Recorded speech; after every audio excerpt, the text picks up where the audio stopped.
Hello everyone, welcome to my YouTube channel. My name is Manisha Misra. Today I'm here to ask today I'm today I'm here to answer your the question that has been asked to me multiple times in my comment section in my videos as well. So I have made a notes regarding that कि मैं सब कुछ जो जो point बोलने वाली हूँ उस चीज़ का मैंने नोट्स बना के रखा है so that I don't miss out on any of them.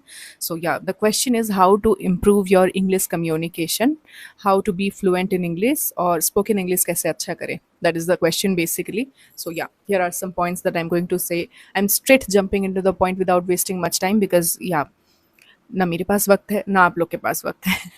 So या पहला पॉइंट है ग्रामर अपना क्लियर करो, अपना ग्रामर का कॉन्सेप्ट क्लियर करो.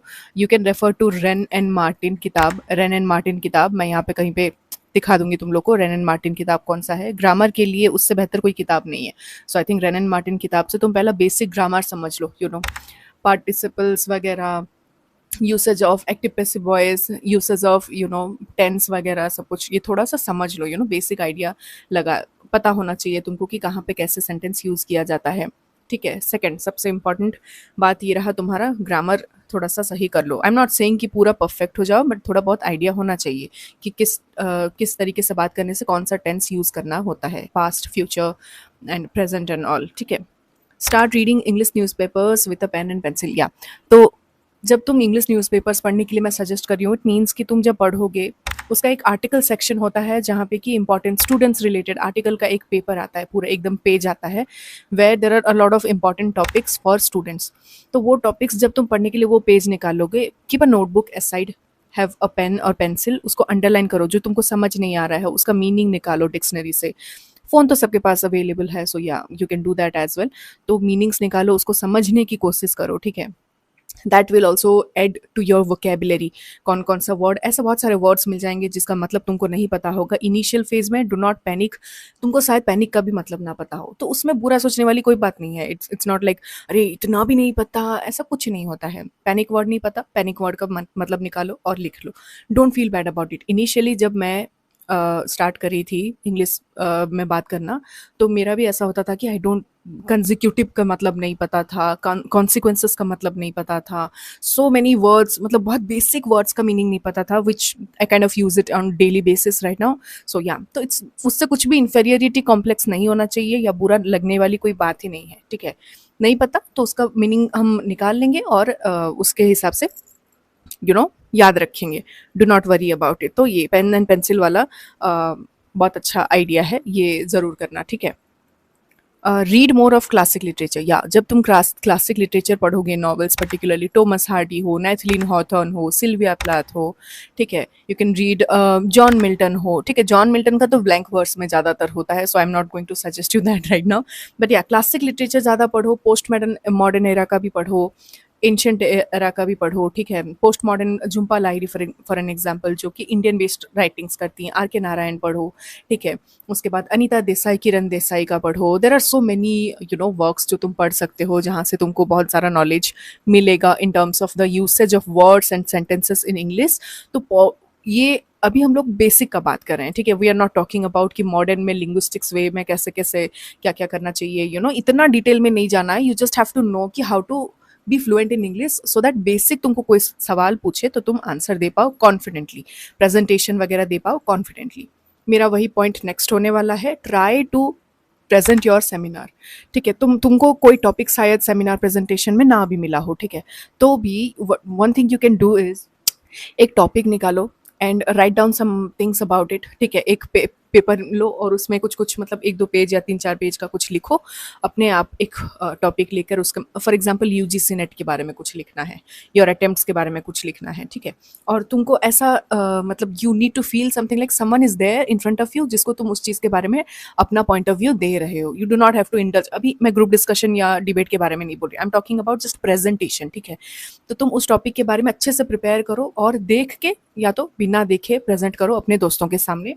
जो भी तुम्हारे दोस्त हैं जो कि who are really willing to be in this particular discussion, या तुम्हारे साथ वो भी स्पोकन इंग्लिश सीखना चाहते हैं, तो वैसा कोई दोस्त हो तो उसके साथ डिस्कशन कर सकते हो। और अगर दोस्त नहीं है, ऐसा बहुत सारे केसेस में होता है, क्योंकि मैं जब सीख रही थी मेरे पास कोई दोस्त नहीं था जिसके साथ आई वुड इंटरेक्ट और talk about speaking in English या training myself to present well seminars in seminars. So yeah मैं क्या करती थी, आई ऐसे जैसे अभी मैं कर रही हूँ, मतलब फ़ोन में रिकॉर्डिंग ऑन कर लो, सबके पास आजकल फ़ोन है, रिकॉर्डिंग ऑन कर लो और अपना टॉपिक अच्छे से प्रेजेंट करो बिना डरे, ठीक है। तो प्रोबेबल क्वेश्चंस भी तुम बना के रखो, अगर तुम्हारे पास कोई दोस्त वगैरह नहीं है, प्रोबेबल क्वेश्चंस बना के रखो कि उस टॉपिक के अंदर से क्या क्या क्वेश्चन तुमको क्रॉस क्वेश्चन किए जा सकते हैं।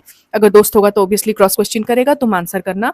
तो बिना झिझक के, मतलब गलतियां करो, don't be afraid of making mistakes. This is the first and the last important point I'm telling you, कि कभी भी इंग्लिश में अगर तुम इंग्लिश सीखना चाहते हो, कोई भी दूसरा लैंग्वेज अगर सीखना चाहते हो, तो गलती करने से हंसेगा कोई तो भी तुमको उस चीज़ से फर्क नहीं पड़ना चाहिए। बी कॉन्फिडेंट इनफ कि हाँ मैंने गलती की है, I am learning from that mistake, so yeah there is nothing to feel bad about it. लोग हंसेंगे, जाने दो, हंसने दो, doesn't care, you do not have to care about it.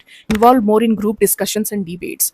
तो तुम्हारा जो डिबेट्स होता है क्लासरूम में, ग्रुप डिस्कशंस होता है, उससे क्या होता है कि हम लोग क्योंकि we are not really able to speak in English, तो हम लोग का कॉन्फिडेंस लो हो जाता है, हम लोग इन्फेरियर फील करने लगते हैं, हम लोग सोचने लगते हैं कि those are actually presenting really well, those are talking in a very good terms, use करके बहुत अच्छे से डिबेट्स वगैरह या ग्रुप डिस्कशंस में पार्टिसिपेट कर रहे हैं, वो लोग हमसे बहुत ज़्यादा सुपेरियर हैं और हम लोग समवेयर इन्फेरियर हैं क्योंकि हम लोग नहीं बोल पा रहे हैं। So there is nothing, you do not have to feel, जितना तुमको आता है उतना बोलो।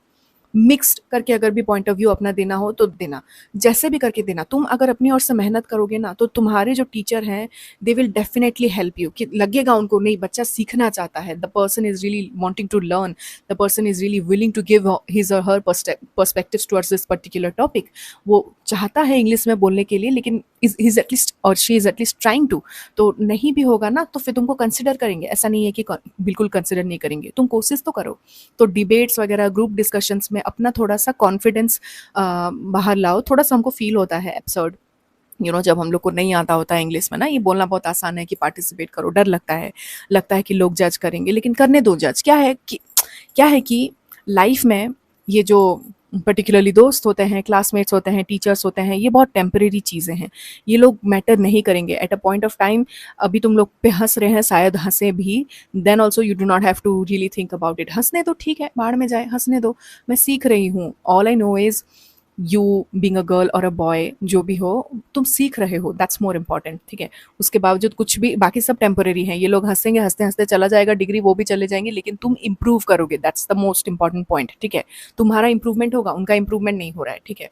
यू नीड टू थिंक कि किसी को अगर कोई जज कर रहा है, then leave it there. Even teachers जज कर रहे हैं, then leave it there, do not pay attention to those, ठीक है।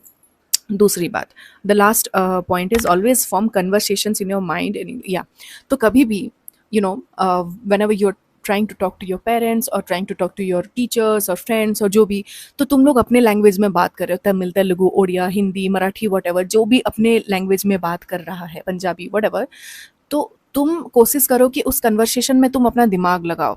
हम लोग का सबकॉन्शियस माइंड एक होता है, सबकॉन्शियस माइंड में बहुत कुछ चलता रहता है, तो तुम अपना दिमाग लगाओ कि इस जगह में मैं क्या बोलता। अगर मेरे को हिंदी के अलावा मेरे को कोई समन इज आस्किंग कि बता तेरा क्या ओपिनियन रहेगा यूजीसी नेट एग्जाम के रीहेल्ड के बारे में, बता। तो अगर कोई मुझे ऐसा क्वेश्चन पूछे तो मैं बोलूँगी कि हाँ यार, ऐसा नहीं होना चाहिए था, लड़का लड़की लोग जितना प्रिपेयर करके गए थे उनका मोटिवेशन बहुत लो हो जाएगा, उनका मोरल डाउन हो जाएगा, ये तो नहीं होना चाहिए था, ऐसा मैं बोल रही हूँ, ठीक है। ये मैं तुमको बोल रही हूँ, ठीक है, जो भी मुझे क्वेश्चन पूछ रहा है, लेकिन बैक ऑफ द माइंड इस चीज़ के बारे में सोचना, द एंटायर कन्वर्सेशन को इंग्लिश में सोचना कि मैं क्या बोल सकती हूँ, अगर मैं इंग्लिश में मुझे कोई पूछे तो मैं क्या आंसर दे सकती थी, that is what you really need to think about. तो जैसे कि अगर मैं वही सेम सेंटेंस को मैं अपने दिमाग में इंग्लिश में फॉर्म करूंगी।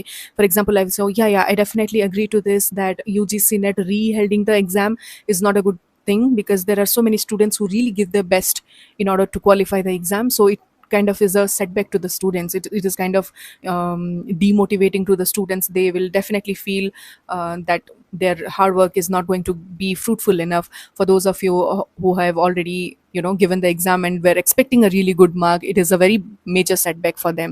बोल सकते हो अपने दिमाग में, तुम सोच सकते हो तो मैं ये बोल सकती हूँ सेंटेंस, ठीक है? तो that will also help. So these are some of the tips, according to me, that will help you in you know being fluent enough in English communication. This will help you a lot. And बस ऐसे बोल दिए, सुन लिए, चले गए, ऐसा नहीं, इसको इम्प्लीमेंट करने की कोशिश करो, ठीक है? बोल देने से, सुन देने से होता नहीं है, ठीक है? इसको इम्प्लीमेंट करने की कोशिश करो, जितना हो सकेगा उतना इम्प्लीमेंट करने की कोशिश करो. That will help you a lot. So yeah, ये जो 5-6 पॉइंट्स मैंने कहा है उसको नज़रअंदाज मत करना. आज सुन लिए, आज मोटिवेटेड हो गए, हाँ ऐसे करेंगे वैसे करेंगे, 2 दिन मोटिवेटेडली कर भी लिए, न्यूज़पेपर मंगवा भी दिया, आर्टिकल्स कर भी दिया, या बुक्स क्लासिक पढ़ भी लिया, 2 दिन के बाद सब खत्म, ऐसा नहीं है. You really have to give your time, invest your time in it. मुझे बहुत दिन लग गए ये कम्युनिकेशन इन इंग्लिश को सही करने के लिए. Still I am in the learning process. So yeah, this all these all points are going to help you a lot, and I hope you guys will someday comment in the comment section कि हाँ ma'am, मतलब हो रहा है बेहतर, धीरे धीरे English, मेरा कॉन्फिडेंस आ रहा है. I don't feel inferior in front of my friends who can speak English any more. I can participate in English debates. So ऐसा ऐसा पॉजिटिव कॉमेंट्स कब करोगे, उस चीज़ के लिए मैं वेट कर रही हूँ. जाओ, ये सारा पॉइंट्स जो मैंने कहा है उस चीज़ को इम्प्लीमेंट करो, सीखो वहाँ से. और English communication is very easy. Yeah. English language is not even the most difficult language to pick up. So yeah, it's completely easy. You can do that. आराम से हो जाएगा. Do not stress much. ये सारे points जो मैंने कहा है उनमें से कुछ कुछ implement करना शुरुआत कर दो. Yeah. So thank you so much for watching. And और भी कुछ अगर वीडियो हो जो तुम देखना चाहते हो तो तुम लोग पूछ सकते हो मुझे. In the comment section you can write down so that I will make videos regarding that. So yeah, thank you. Bye.